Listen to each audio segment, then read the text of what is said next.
I think with Casino Royale, we wanted to change the direction of the franchise, and we've been trying to do that, and I think this film really culminates in achieving that goal.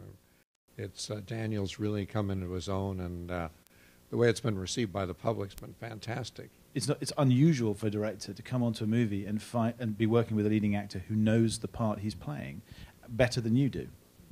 And in many ways, the good thing is he's done the hard work, you know, and I keep saying the same thing, which is there's no way we could have made this movie without the amazing work Martin Campbell did on Casino Royale, because that was in many ways, much more difficult step to make, totally new Bond, removing pastiche completely, no Q, no moneypenny, no self-referential humor. I don't think we go for gag-type humor. It's a bit ironic, a bit black, dark humor, and that's the part. What works the best, I think. There have been less producers in the Bond franchise than there have been people playing Bond. There's only ever been 4 producers of Bond movies. And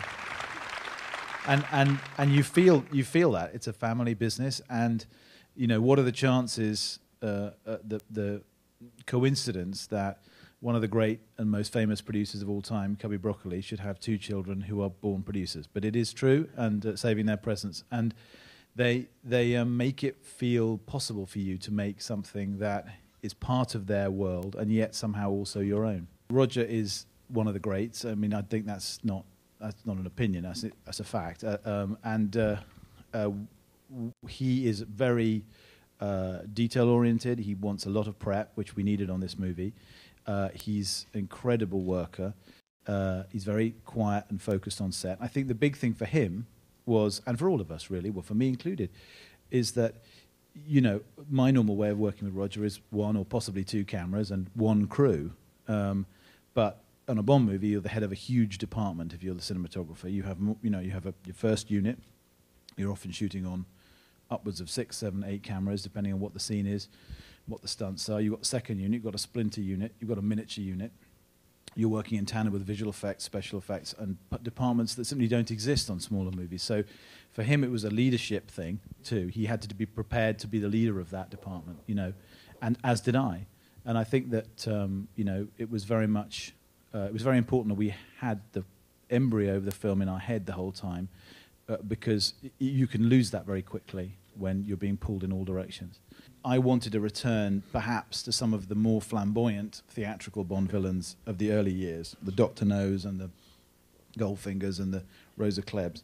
And also, so one of the things I said to him very early on was you have to want to have some fun with it, because, you know, and actually it was something his agent said to me. He's like, you tell him he needs to have some fun, you know. And he did. There's mischief, and you know, but he himself as a person is immense fun and is never far from laughter, you know. And I think it was just unlocking that part of him, but it wasn't difficult, you know. And he was so full of ideas, and so much of what you see on screen has come from him. But you know, we tried as much as possible, and I think this is the key with all locations, is to find locations that mirror the story of the central character, in this case, Bond.